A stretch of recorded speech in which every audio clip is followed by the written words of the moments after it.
Hello, welcome. My name is Brooke Oberg. Welcome to the Bureau in the basement. Right now I'm going to do a brisk practice to help my left hip out.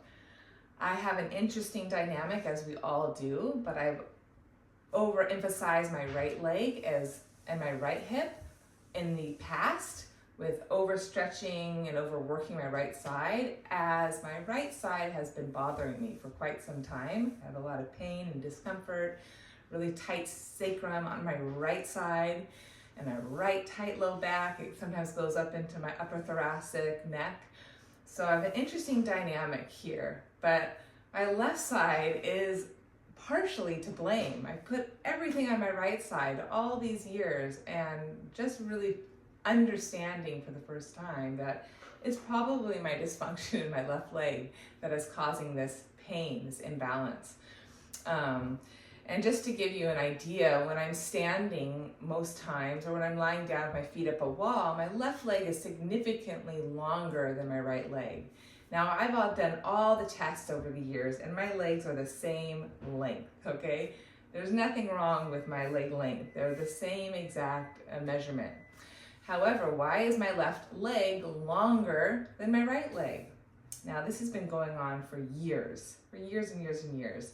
And I always thought it was because I had a tight right hip, tight right leg. So I was always stretching and doing more on my right side.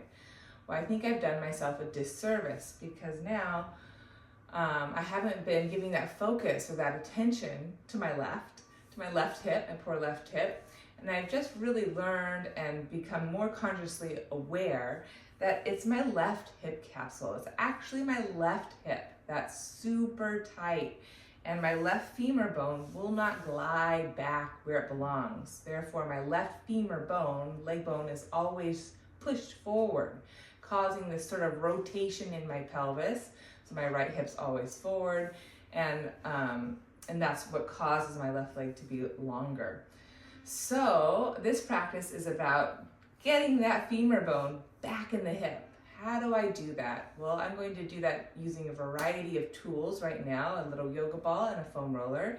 And this practice is all about decongesting this low pelvis, low back, low abdomen region to create more width and space to help my femur bone glide back in.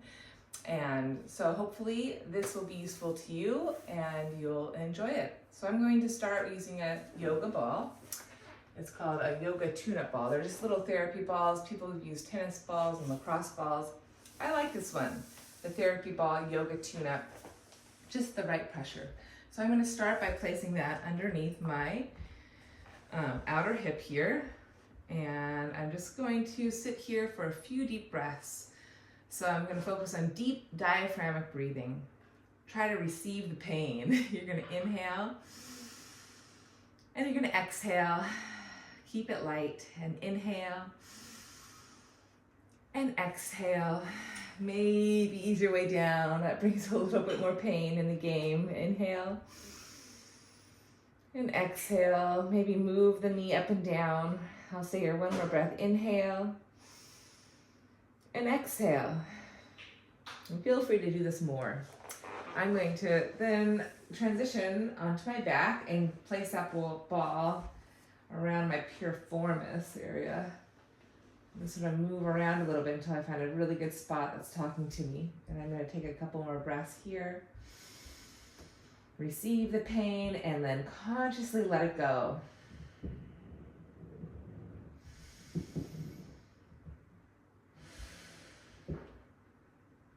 Good. And then that's about it for that. I'm going to roll to my side and come up. Now I'm going to use my foam roller.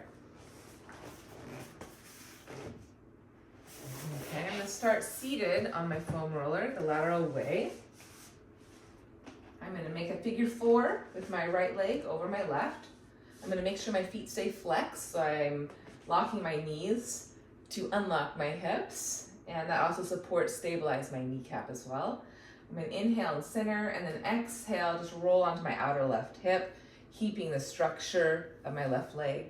Inhale, roll back center, and exhale, roll over. Notice how I lengthen my left side as I roll onto my outer left hips to keep decongesting and lengthening my left spine out of my pelvis. And I gently tone my abdomen in and then come center. And then I'm going to stay on my left outer hip. I'm going to transition now a little bit lower. So I'm going to bend my top leg over for balance and just gently rock forward and back here.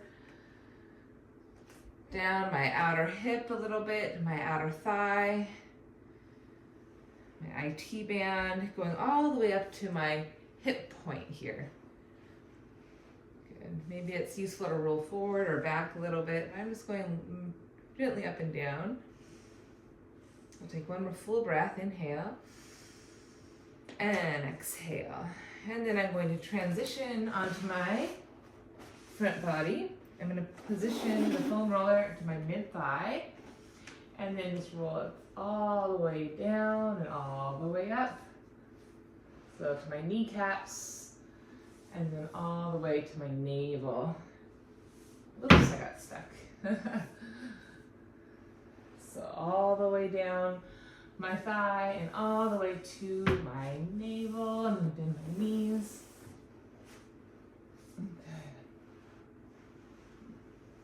And then I'm going to stay with the foam roller, nestle between my hips and my navel, just to decongest my abdomen, low pelvis, make a pillow for my head. And I'm going to take 2 breaths here.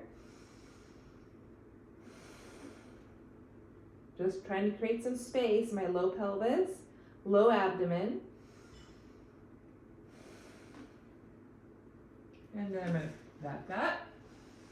Very good. I can always draw my knees in to get more of the lateral, outer hip, outer quad. And then I can draw my knees out and just a couple times on my inner thigh.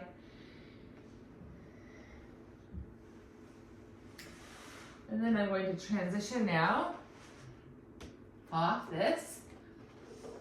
I'm going to move this. Actually, let's do one more. We'll sit on top of it once again. And just flesh out our hamstrings a little bit. Flex your feet and just roll from the back of the knee to the back of the sit bones. Just a couple times. Again, keep that breath full. I'll take one more full breath here. Inhale, big and bright.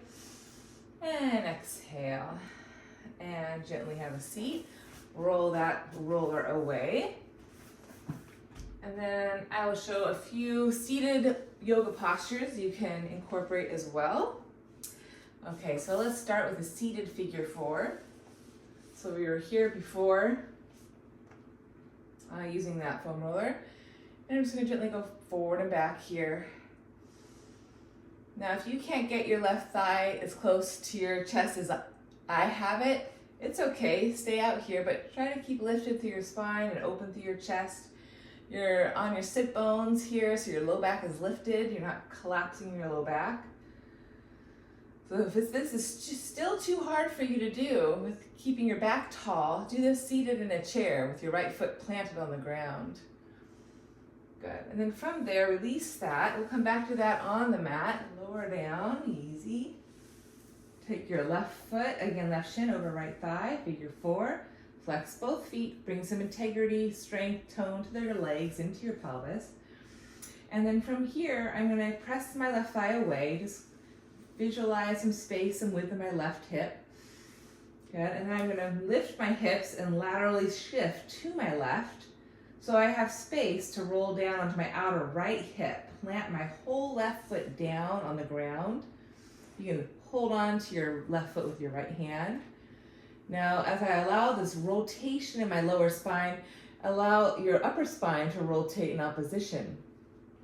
And then you can press the top of the left thigh with your hand to drive your thigh away from your pelvis, to clear some space in your low pelvis, from your groin up into your navel. That should be really spacious here. Feel the space coming into the outer left hip, low back. Just take one more big breath with me. So that femur has somewhere to go. And then we'll come back, center. Pause there. Traditional figure 4, just stay here pressing your thigh away, hips are level.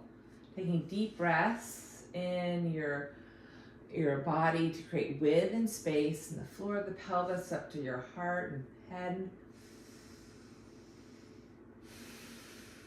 Consciously let it go. And then we'll pick the right foot up, maybe, if that's okay with your body, and pull the shin bone in for one more full breath here.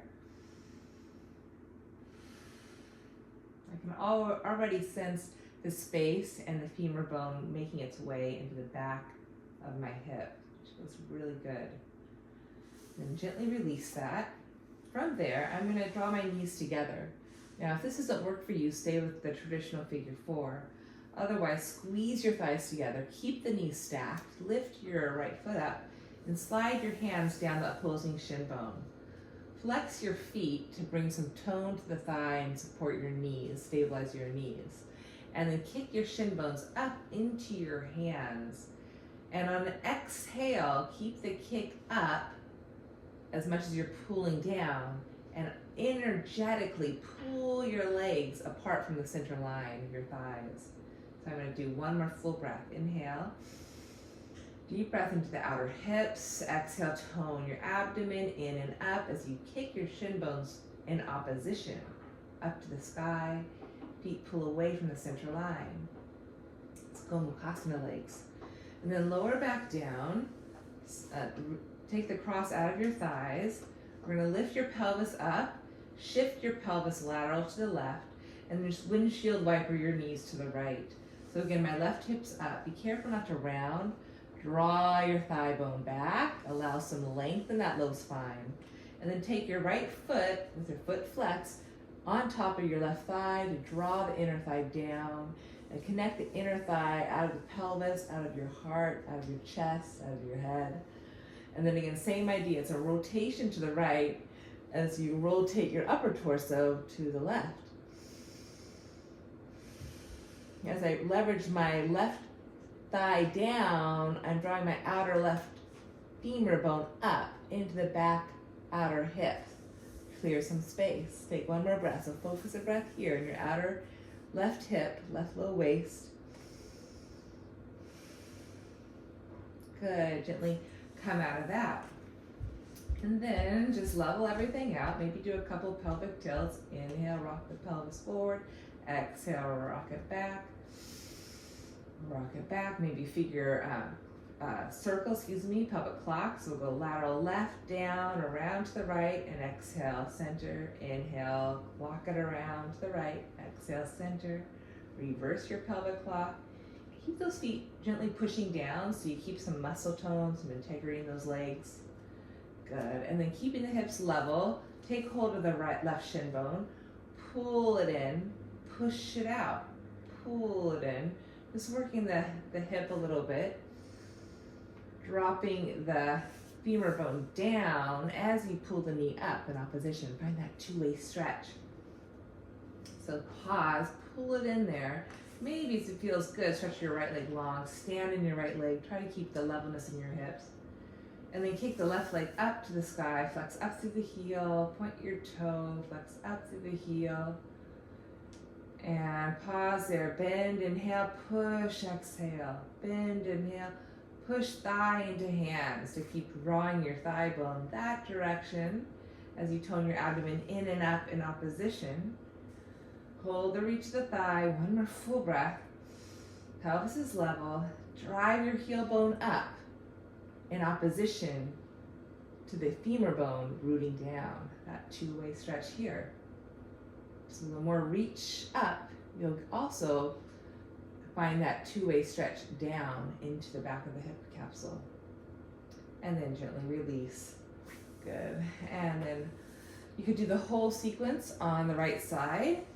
I'm not going to do that right now, but that is something you could do. Just to give you an idea, my hips feel so much better. So I hope that is helpful for you in finding balance in your two hips. So if you have pain in one hip, try not to put all the blame on that hip. It's okay. It's been taking enough. Look at the other side. Look what's going on between the dynamic of your two legs, your two sides. It's always a play. It's always a play. Have a wonderful day. See you next time.